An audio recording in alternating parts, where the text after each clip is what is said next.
I'm not gonna talk as much. I feel like I feel this pressure right now to be talking the whole time. But here's the thing, right? You're gonna be filming like hours and hours and hours of stuff, right? Where in actuality, the amount of talking you need out of that is very minimal. All right, guys, so it is officially, was it January 4th? 3rd. It's January 3rd.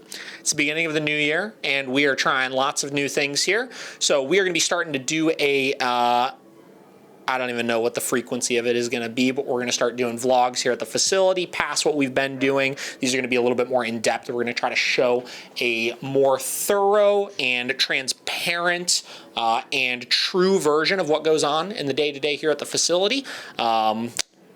So, yeah. We're starting today, and we're going to show you guys around. We got a lot of balls in the air here. We got a lot of things we're working on. We got some new board and trains in. I have a lot of things that I need to do today, and we are going to get right at it. So.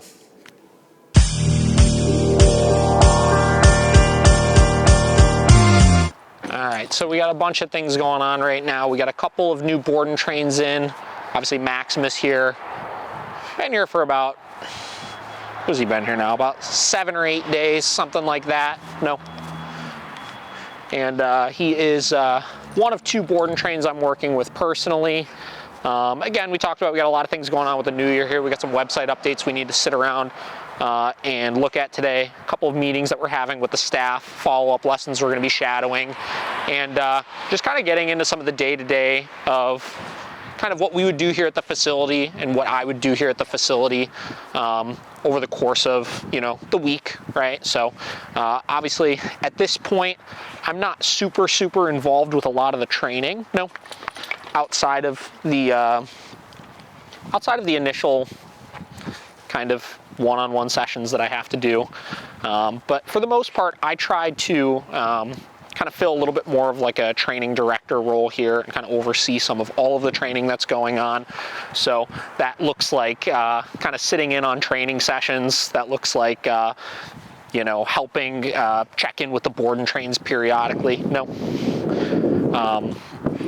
You know, obviously helping kind of plan for things in the future that we might be doing, all that kind of stuff. So obviously, I typically would not have 2 board and trains that I'm working with myself, but obviously moving into the new year, we're kind of experimenting with some new things. I like to kind of make sure that I'm having an opportunity to continue kind of sharpening my tool set, making sure that, you know, I'm staying kind of fresh on new training trends. I'm giving myself an opportunity to kind of work through our program with dogs periodically, to poke holes in it. You know, obviously we want to constantly be evolving, we want to constantly be growing, so I use these dogs as my opportunity to do so, right?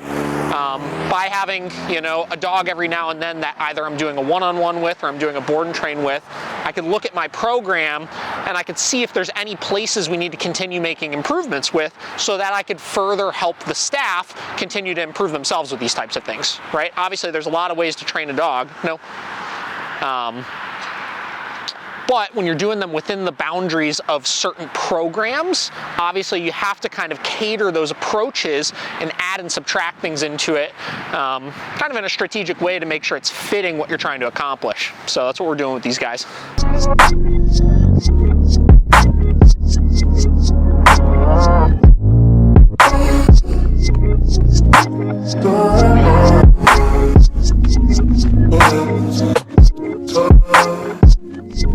So while all these dogs are here for their board and train program in itself is broken up into kind of a bunch of different things we do on a day-to-day basis with the dogs. So obviously we're going to be going over foundational obedience stuff with them. Obviously both of these dogs have not been here for a long time. One of them literally just got here last night, so we haven't really done a whole lot of work with her. And like I said, he's been here since like right before Christmas. I think he got dropped off like Christmas Eve. So progressing very nicely, but still has quite a bit of time left with us. So we're doing our foundational obedience commands. This dude's crushing it, super food motivated, which is obviously helpful. We do socialization with them. We do walking related stuff with them. We do grooming and handling related stuff with them. And then obviously field trips and stuff like that thrown throughout their program. So we'll be showcasing kind of a decent amount of those things that we're doing with them today.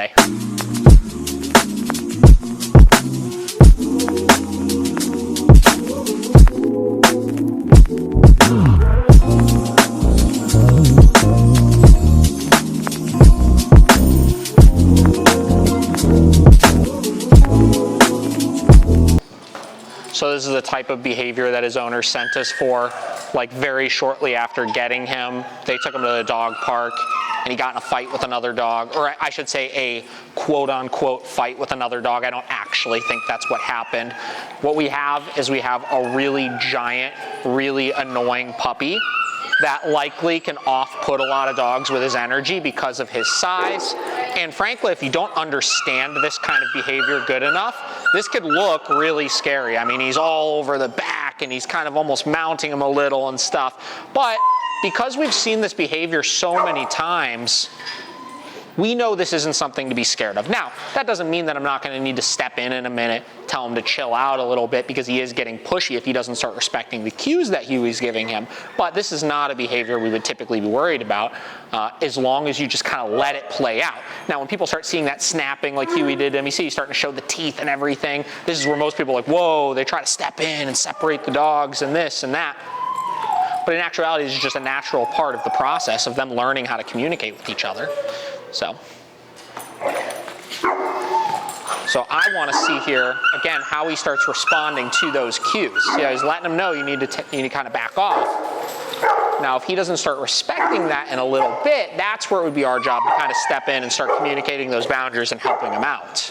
So as you can see here, organically, without any corrections, we haven't stepped in yet because he hasn't really escalated with his behavior. He kind of kept it at a moderate level. Organically, they're kind of losing interest in each other, which is what we want, right? And a lot of times, again, he's just under a year old. He's big, he's strong, he's annoying, again. But these dogs would learn this at a very young age if we're socializing them properly with other dogs, obviously, you know. That they can't obviously just push people around whenever they want to, and that, you know, see, he's going and checking in, then when he gets kind of that correction, he's going off and checking something else out. So, but because he hasn't had this socialization up to this point, we have to just in a controlled manner supervise this and let him start to learn those things on his own and let him organically lose interest as he realizes that doesn't work. So.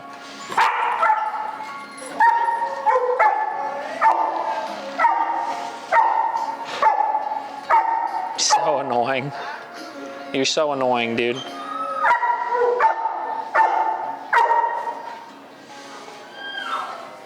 So what we're going to do next here is we're going to throw another dog into the mix here, and I want to see how he kind of branches out now that there's going to be two dogs.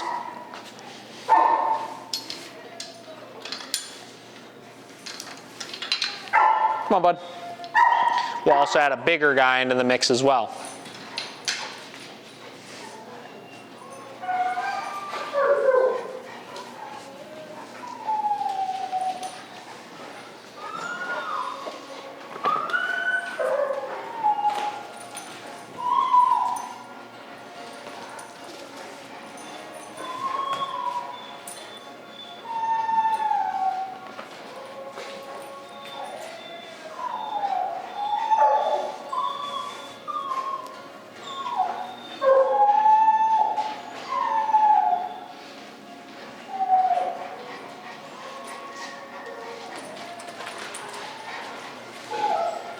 A lot of people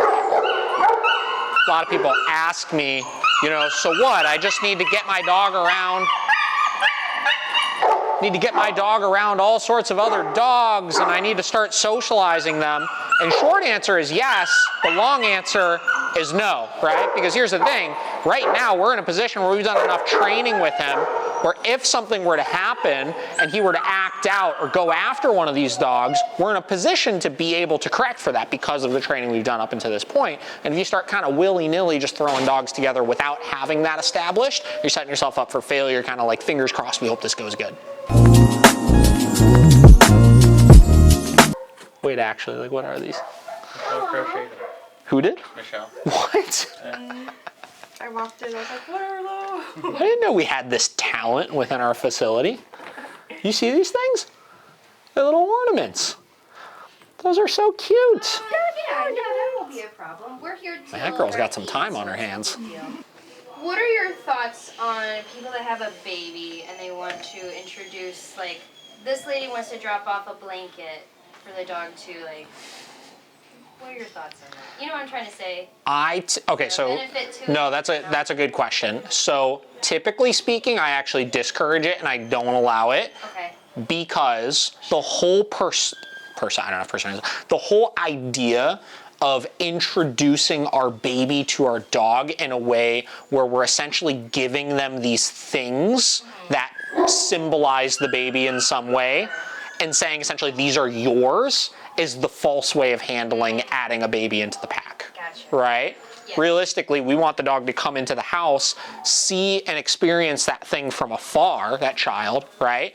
And realize that, hey, this is our child. This is not yours right now. I got it. Right? So we do more of like a controlled exposure that way as opposed to like an introduction like that. So it's not like it's going to hurt anything necessarily, but it creates the wrong idea. Got it. You know? Yes. She wants to drop off the blanket today. And it's fine. Just what I would recommend is I think we have 2 YouTube videos entitled like dogs and babies on our Miracle Canine training page. All right, I'll let her know that. Maybe email her the links or something to them. That way she could, because I talk about all that stuff in it. Sure. That way she could kind of understand some of those things a little bit. So Okay. I think, well, we should. There've been a lot of babies recently. Yeah. Well, past just that, I was going to say there are a lot of general questions I feel like you get asked that we likely have YouTube answers for. That like maybe we should have just like a stockpile of like a frequently asked questions like YouTube answer section that you could just send to people when they ask them. That would be nice. Something I do frequently, especially for like one-on-ones, is Yeah. I say, I know you have like a full-length first lesson. Yes. I always tell them like, go look at Yep, that. yep, Like, yep. Even if they're like on the fence, or Sure. they say, oh, I want to talk to my husband first. I say, Yeah. why don't you show him this too? And that way you can see exactly what the first lesson's gonna look like. That would be cool. You know, it's one of those things where the people that follow our YouTube channel and like watch our videos and stuff like that regularly are usually the ones where like when they call, they're ready to sign. Like they don't have questions anymore because like we really have tried to make that page to answer anything that you could ever think. Like you search pretty much any freaking dog topic on our YouTube channel and you'll find an answer to it. I've got some time now that it's after the holidays. Yeah. Maybe for at least Sarah and myself, like a little cheat sheet. That's a good idea. Put a bunch of the links there with their topics, so we don't have to scroll through YouTube every single time. Yep. One of the common ones, actually I used a lot, like when I was texting people while I was gone, is I have a YouTube video entitled, Why Do We Use E-Collars with Fearful or Anxious Dogs? Because that's one of like the #1 questions we get asked. 3 times less. Yeah, and the couple of times that I sent that to people, they were like, oh my God, that was so helpful. Yeah. You know. Yeah, all right, I'm going to do that. Where's That's a good idea. Cool.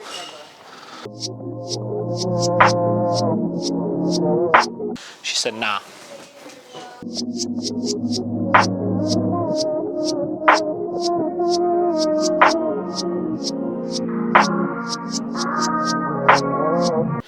All right, so first session with any new board and train that's coming in here, we're just kind of looking to start to get the dog focused in, kind of help work them through these new environments. I always tell everybody, a lot of people always ask, you know, do the dogs get extremely anxious when they're here for the first, you know, couple of weeks, stuff like that? I would say not typically. It's not uncommon that we'll see a little bit of stress the first few days, but the reason why we typically don't see it persist is because right away, as soon as they get here, we're working them, right? So right now, I'm not giving her an option to get into that headspace of like, I'm on my own, I gotta figure this place out, I gotta figure these people out, I gotta see what's good, what's not good, et cetera, because I'm going to be giving direction to her immediately. I'm going to be coaching her through these situations. I'm going to be letting her know, hey, don't worry about the stuff going on over there. Hey, focus on me. I'm going to help her work through some of the social experiences initially and just get her mind in the right spot. In addition to that, while they're here, we're going to be focusing on dietary things. Again, she is a little bit overweight right now. And as you saw with the last dog we were working, because he had such great food drive, he was able to work through so much of that stress involved in the initial training processes, where until we start to get that in a similar place with her, it's going to be a lot more difficult to work through those types of things. So we're going to be getting her on a little bit more balanced of a diet. We're going to be getting her on a little bit more appropriate of feeding schedule so we can start leveraging that food drive to build her confidence through some of these things. Anytime I take a dog out for a session, I'm always trying to kind of assess what my immediate goal is with them. So in her case, good. Obviously, I didn't really know exactly where she was going to be at with things. Okay. Didn't really know, you know, if I was going to focus on just kind of working through the prong collar stuff, getting her acclimated to the bed, the sits, the downs, all those types of things. If she didn't show any signs of food drive, just to keep her kind of moving along. But because we're kind of getting hints of it, good. My primary goal here right now has nothing to do with, good. Okay. the actual commands and stuff. I don't care if those sits are a little bit sloppy and stuff. I'm just starting to kind of develop an initial relationship with her that's built on a balanced approach, right?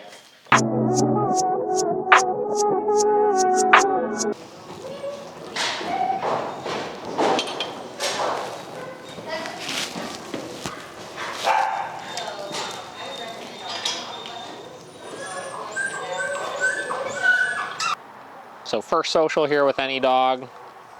We're just looking to kind of assess where they're at with things. Obviously, I have a long line on. I'm making sure I'm not putting any tension on it, though. This is because we haven't started the e-collar training process. I'm not really in a position to be able to correct for anything that I don't want. I'm just trying to get a read off of where she's at. Obviously, we're using the muzzle. She's very agitated by the muzzle. We're just kind of letting her work through that. That's kind of a part of the process here for learning that it's not coming off, obviously. And we're seeing how she does when other dogs put some pressure on her. You see she's showing more interest as we go here. And you know, even when this dog was getting real in her face and she did kind of snap at her, there was not much intent behind it. Didn't look like there was really any commitment. So that's very positive, leading me to believe that she's probably a lot more talk than she is actual bite or anything to be concerned about. So we got a potential lead on rehoming a dog that needs homed out that we did some training with about a year and a half ago or so. Ironically, the rescue reached out to me like literally like 3 days ago about this situation, and they already found somebody, which is awesome. We don't do tons of work with this kind of stuff, but if we know the dog and if we know it's a good fit for people, we know the dog is obviously a well-mannered dog, we'll kind of help facilitate some of this kind of stuff. So it's really exciting how fast they were able to pull through. I believe it's the Lake Erie Lab Rescue. We have not worked with them yet so far. They're based out of the Pittsburgh area, but they've been wonderful, wonderful to work with so far. So that's really cool to hear.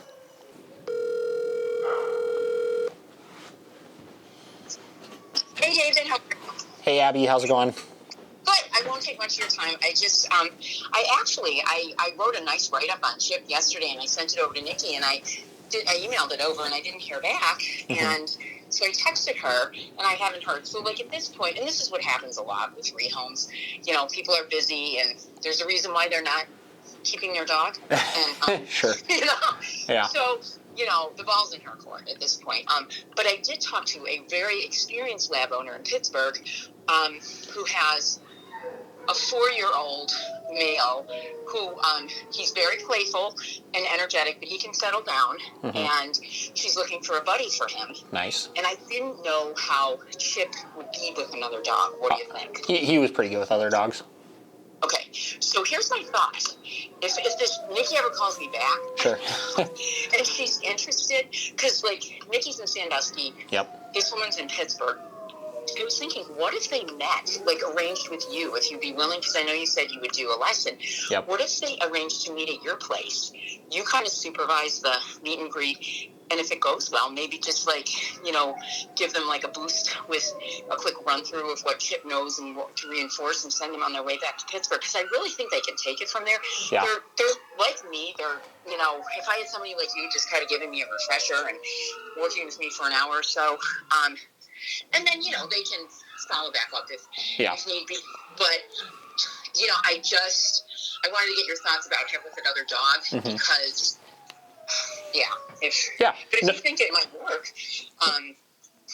you know, maybe it's worth a try. Yeah, definitely. I don't have any concerns with him with other dogs. I think that would be that would be fine. He was a pretty playful lab, so that shouldn't be an issue. And yeah, so if the potential if the stars align, obviously, and if the potential adopter is interested in potentially just taking him that day if it goes well, I have no problem facilitating that meet and greet.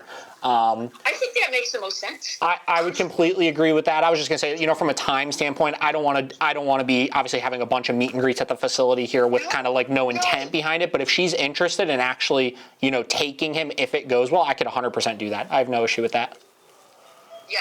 No, the only reason why I even suggested that is because she said he's kind of reactive. Sure. You know, he barks at other dogs. And my guess is he's an amped up dog. Yeah. Right. And you know him. Sure. So, and I told her that.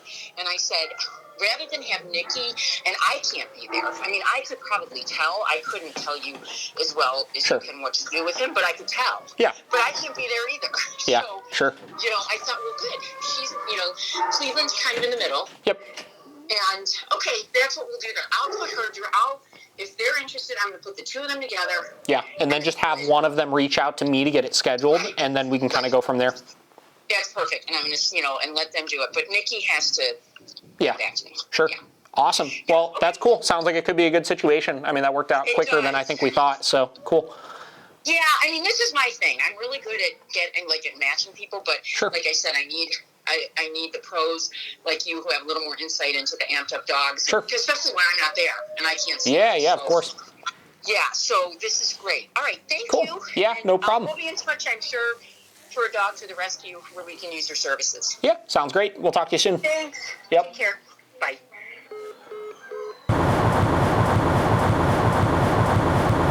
All right, so we got a lot of the initial sessions with some of the board and trains out of the way today. Had a couple meetings we had to get done and getting some things done with our website. So we're on our way right now to a one-on-one session that our trainer Bridget is having with a former board and train, Tara, who is a deaf dog. This is the first deaf dog that Bridget worked with on her own. She crushed it with it. Dog is doing really well. I think they're just going to work on some distractions and stuff. So just obviously because it's a little bit special of a situation being a deaf dog. Just kind of going to see how it's going and see if I can provide any sort of support. So last we spoke, you were kind of having some issues on the walk with like her getting really excited about seeing people. More dogs. Yeah. So we didn't get an opportunity to pass too many dogs on that one walk. Have you since passed a couple of dogs and had any success with it? Yeah. I can slow her down. She goes down. She can take down pretty good. Is it a lot of this kind of stuff? Like when she does get distracted, do you see a lot of this? Not that much, so much. It's more dragging towards it. Okay. This is more just random. Sure. She actually went to the vet right before this get told. Oh, yeah. She didn't want to leave. Like, last time you brought up the vet, it's crazy. Yeah. She's doing better with that. Cool. Yeah. All right. All right, we can head inside.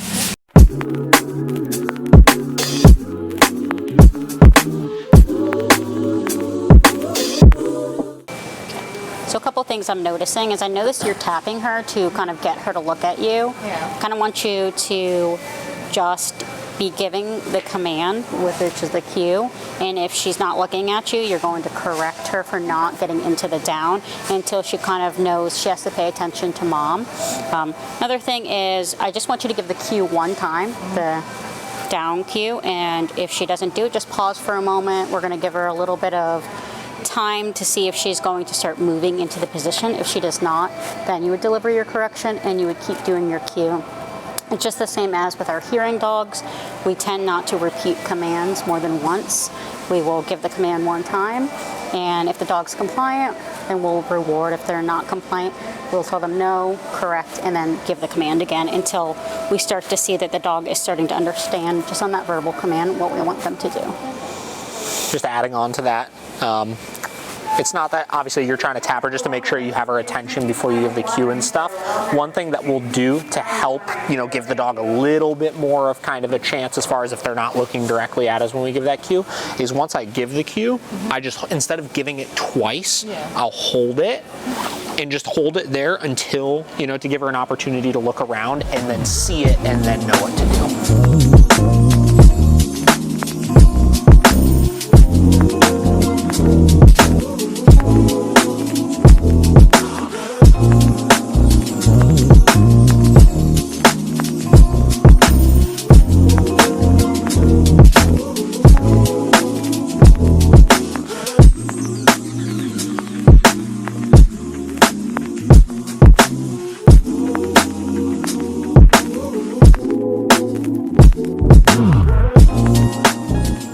Just to reiterate, today we kind of worked on the downs. They look incredible, so good work on that. I think her response times to the cue and downing has looked so much better, so keep up the good work. Just a couple things to watch out for. Watch out for giving that command multiple times. You caught yourself definitely, I could say a couple times, with just holding your hand there in the cue until she got down, and then give her a little time to process the command. Like, we kind of push it a little bit further than 3 seconds. I could see her starting to move into the command, so that's why we kind of allowed it. Allowing her more time to kind of make the choice or not make the choice. So just giving your command one time if she's completely not paying attention to you, just give the correction rather than kind of tapping her, because we want her focus to be on us. We need to be the most important thing to our dogs when we're out in public like this, because we need that control. But I think she looks really good. I think her heel went really well. The first couple times you could tell she was distracted. By about that like fourth time, she looked really good, really focused on your pace and speed. So I'm liking what I'm seeing there. All right, guys, so let me just give you guys a pro tip here. So we just wrapped up Tara's lesson. We like to kind of get twofers in here, you know, and when we finish up a lesson at Home Depot, see if there's anything we need, because naturally there's nonstop things that we need from here. So here's the thing. Holiday decorations, holiday merchandise. Pro tip, don't buy this shit full price. Let me show you something here. 75% off select holiday items. Come on over here. Let's talk about some of this for a minute here.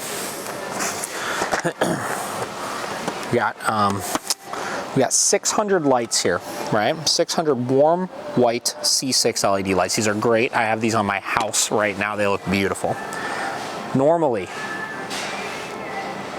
$50, right? Currently $12.50. Come on, don't buy this shit full price. So here's what we're doing, right? We're stocking up real quick. Is that the last? Oh, they got one over here. Here we go. Got some more warm lights.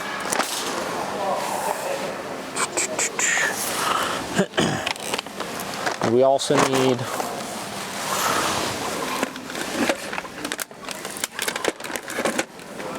$300, $500. Get one of these 300s also. And then naturally,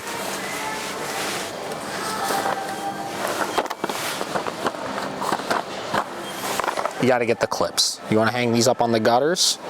It's run you about $5 a piece usually, 98 cents. I'm just saying. You want wreaths? We got wreaths on sale. Get yourself a nice 30-inch wreath, 75% off. These things look beautiful. We got 2 of them at the facility right now. I don't even know if there's a cost on those right now. You don't even see it anywhere, but it's a good deal. So I'm just telling you guys, Christmas lights. So we're gonna go check out for this stuff, and we're gonna go train some more dogs.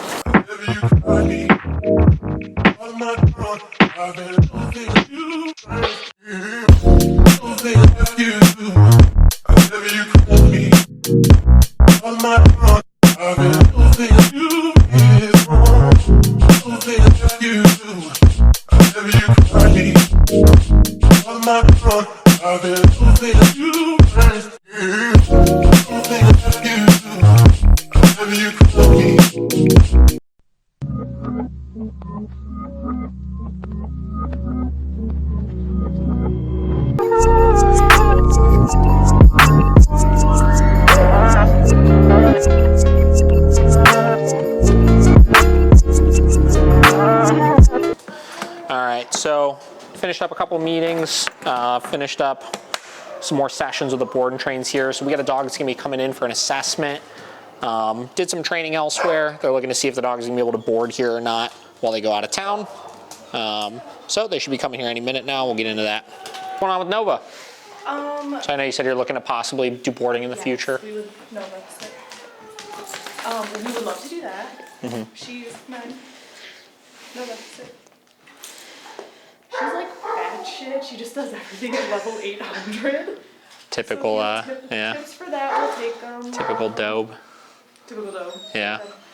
And I mean, other than that, like, she's not that bad. Her heel position is terrible. Sure. On a walk, she thinks it's like here, and I'm like, no, it's here. And she's like, but I think it's here. And then she's like, we're talking the whole time. Sure. That's kind of miserable. Okay. And did you do a board and train with Scott? We did, yeah. Okay, we did the cool. 2 week with him. How long ago? Almost exactly a year. Okay, cool. 9. And how did she do with it? Pretty good? Good, she loved it. And Cool. She was like, Yeah. the best thing in the world for her. She's like, getting trained 5 times a day? Perfect. Yeah. She was so happy. Totally. Which makes sense. Also Yeah, for sure. Yeah. Okay, cool. You know, biggest thing here as far as the boarding is concerned, so 99% of Scott's clients are more than fine as far as boarding here. We just like to kind of familiarize ourselves with where the individual dog, you know, as far as kind of where their training is at and stuff like that. The biggest thing that I'm going to be looking for is just how she responds to the commands. We'll talk a little bit about her sociability with other dogs, other people, stuff like that. And then we could take a look at some of the commands and just kind of see, you know, if there are some areas that, you know, you could use a little bit of extra coaching with. We could help you with some of those types of things. Again, his program is similar enough to ours where, you know, it's a pretty seamless transition with things. Like most of the commands and everything are exactly the same, and honestly any big differences between our programs have much less to do with the end product, and they just have more to do with like the in-between, you know. So like biggest thing is we use a lot of food in our training, a lot of reward based stuff. He's very not into using the food, I know, which is fine, you know, everybody's got kind of their own way of doing things. She doesn't really care about food. Yep. She's like a whore for a fact. Like she will just like creep out of place. Yeah. Put her chin on us. Like, Yeah. Give me love. That's Sure. her. And yeah, so biggest things would be obviously that. Some of the obedience in itself, just opinions on, you know, like my lifestyle that I live with my dogs, for example. It's not a, like they're obviously they'll hold down stays, hold bed commands, do all this kind of stuff when we need them to, but I'm much less interested in, I always say, like micromanaging my dog all the time, right? So like for example, right now, I ain't got no problem. That saves me sweeping up later, you know? So things like this, you know, it's one of those things where, you know, frankly, I don't even care if she's in a downstay right now. If she wants to explore around and stuff like that, I'm cool with it. I think it's helping her chill out. Sure. She can be really like, Yep. does that make sense? Or do you think I'm crazy? Is it No, I don't think you're crazy at all, but this is kind of where, you know, like the opinion on things. So let me ask you this. Let's say she wasn't in a downstay right now. so this, I would be like, Yep. nice. Well, real quick before we worry about that, let's say she's not in the downstay right now. When you say putting her in the down helps her chill out, obviously, what sorts of things would you be concerned that she would be doing when she gets excited? I hear nothing Sure. in my house, stealing my kid's toys, jumping up on the couch to stare at Yep. her and bark, Yep. running to the basement for dirty socks. Sure. Like, she has all of those Yeah. tendencies. And do you find yourself using the obedience commands and stuff in the house to try to stop her from doing those things? Girl lives on plates.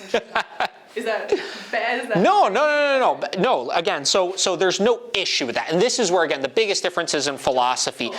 yeah. When you get into obedience commands, my opinions on obedience commands are they're absolutely 100% necessary, and we train everything to the same standard as far as how reliable the dogs will be with those types of things. But ultimately, my goal is to micromanage them as little as possible, meaning all of those individual issues you started describing, stealing the toys, getting socks, creeping around in the basement for stuff that she shouldn't have, all those things, I would be focusing on more clearly stopping those first, you know? Yeah. And then using my obedience commands to manage things where the dog might not necessarily be doing anything incorrect, but I just need to get them out of the way. So for example, guests coming over, right? My dogs aren't gonna, exactly, yeah. My dogs aren't gonna jump on my guests when they come in the house, but, you know, with the holidays and stuff, we have people coming in with gifts, food, this, that, where they don't need 4 dogs running around under their feet at all times, you know? Totally. I will tell you, like 90% of dogs that come in here, that floor vent right there, for whatever reason, they're just freaking terrified of. It's hilarious. So I spend a lot of time working on addressing those things first and foremost. Because here's the thing, the commands will work, right? It obviously stops her from doing them, right?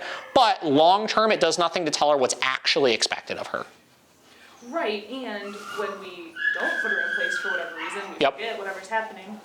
She's in the freaking basement. Exactly, right? So it's the behavior that you actually don't want her to do is contingent on you micromanaging her from doing that thing, right?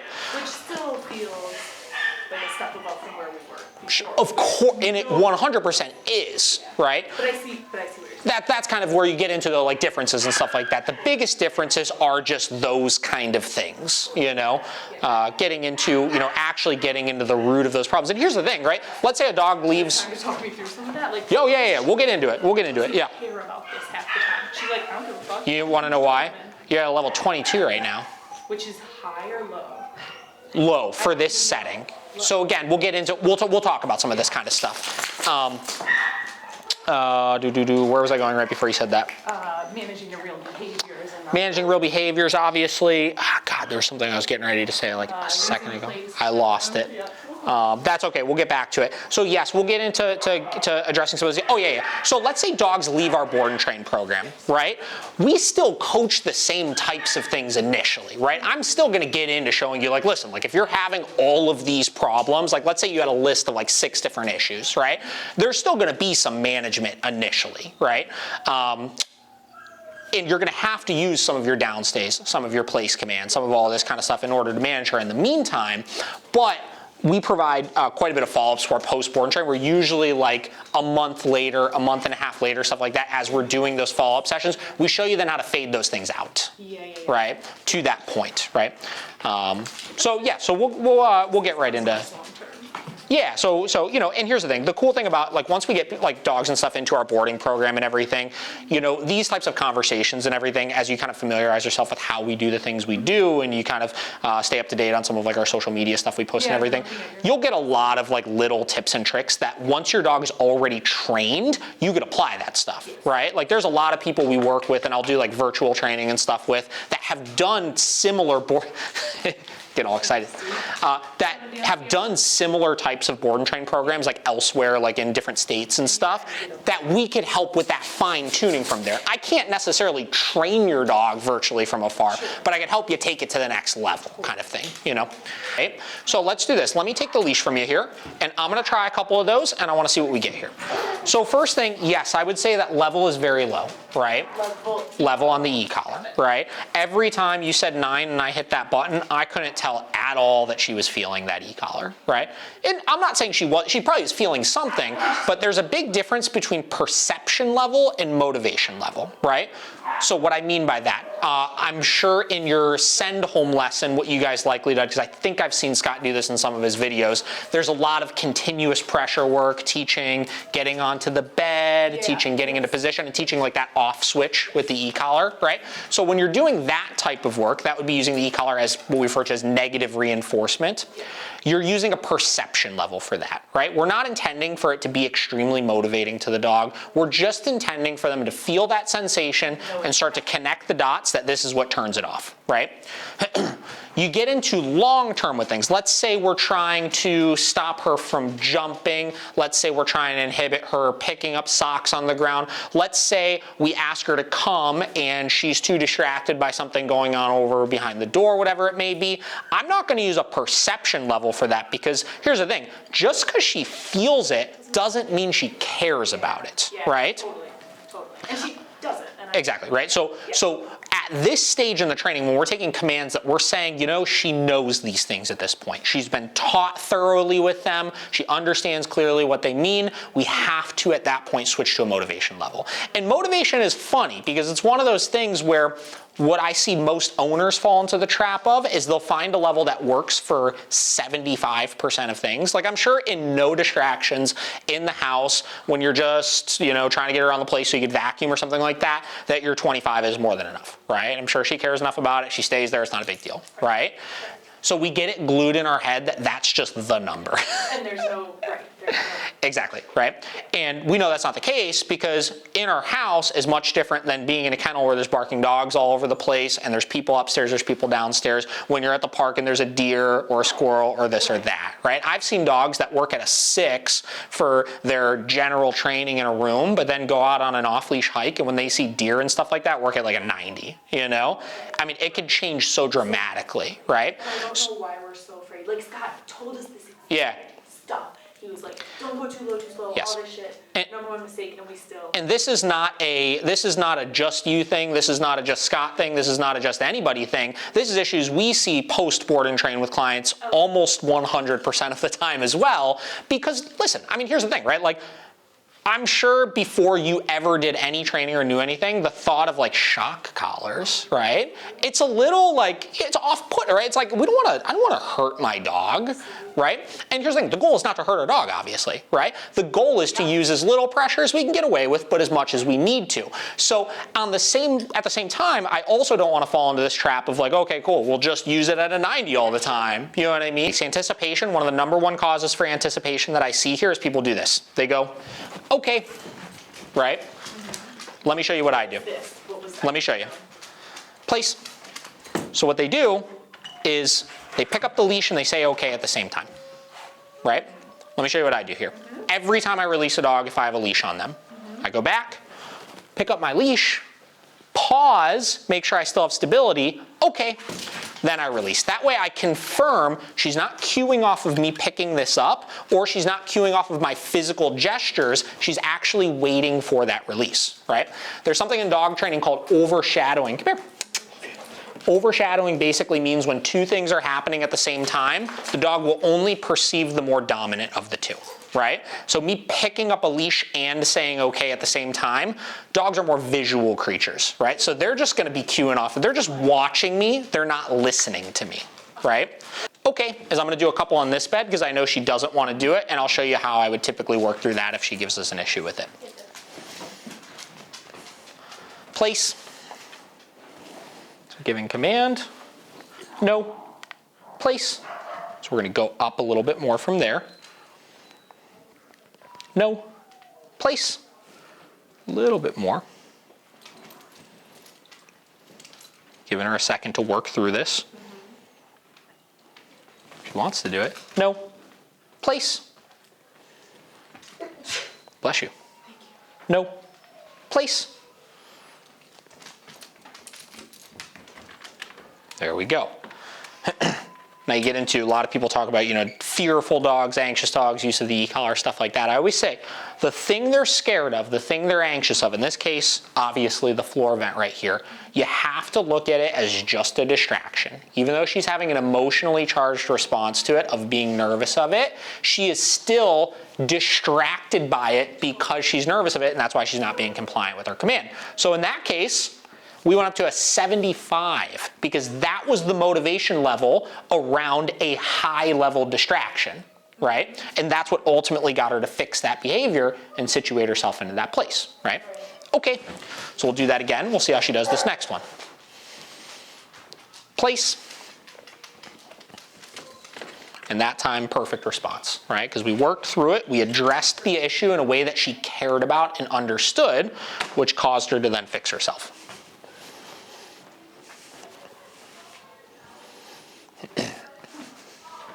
But as you've seen, there's so much education that the person needs to know, right? And it's like, you know English, so you go anywhere that people speak English and you're gonna be able to have a conversation and understand each other. But if I throw you into a foreign country where they don't know how to speak your language, you're shit out of luck. You know, you're just trying to kind of figure it out, you know? And you might be able to get somewhere, but like it's not gonna be clear, you know? And dog training is the same way, and that's why I've always, you know, from when I started this company, I've always tried to familiarize myself with like how basically every other training company in the greater Cleveland area trains. That way when people come to us and they're like, hey, I'm having A issue, B issue, or C issue, I typically, before I even start working the dog, I'm able to kind of mentally have an idea of what the issue is, you know? Why do people end up with you? What's that? Why do people end up here with you? Are you talking post-training? Yeah. Like I would say I'm only Sure. here because of like boarding. I understand. Blah, blah, blah. Yeah. I mean, frankly, like we are very frequently a like second or third stop for people from the standpoint of they've worked with other trainers before, they still have issues, and you know we have kind of a track record of working through this kind of stuff, you know. And I will say, like past, like I don't think we're so extraordinarily better trainers than anybody else from the standard of the actual training that's being done. Like training is pretty universal, you know. I mean, really, like there's only so many ways that you could train a dog, right? But we put out more content than just about anybody. Like if you go on our YouTube channel, we have like literally, I think like 1,000 videos of like DIY this is how we do this, watch this second session here. I mean, that's why we're filming these videos, right? Is we put a lot of freaking content out there that people can see. Because you know, obviously, like training's not cheap, right? And when people are looking to make a really big financial investment in something, it's like they want to kind of know what they're, they want to really trust it, you know? So we do it for that reason. And then I've just found in my experience in the industry, everywhere, like nationwide, the biggest issue is, trainers don't focus enough on follow-up support, in my opinion, you know? Exactly, right? Like it's, you know, you could only expect post board and train or post one-on-ones or something like that. You know, if you're only providing 1 or 2 follow-up sessions post board and train, like that's not enough time to learn all of these little details, you know? So, you know, our board and train programs include 12 months of follow-up sessions. We do 4 weeks as the smallest. Yeah. So we try to spend a lot more time with the dogs with certain things. And that's where, you know, again, because we do a lot of like food drive building and, you know, teaching in a little bit slightly different of a way, it's just a longer process. Gives the dog time to kind of work through things at their pace a little bit more. So, but that's the biggest reasons, I think, you know, is we really try to do those things. And then with the daycare and the boarding that we add, it's kind of a one-stop shop for everybody, you know. And that's our way of, you know, when we have dogs come in for boarding or for daycare, like we have clients that we trained their dog 5 years ago, 6 years ago that still will come here for daycare, boarding and stuff. And they know, like when they pick up their dog, you know, we'd be like, hey, you know, we're noticing this or we're noticing this. And because we're the ones that train the dog, we could give them a solution right there, you know.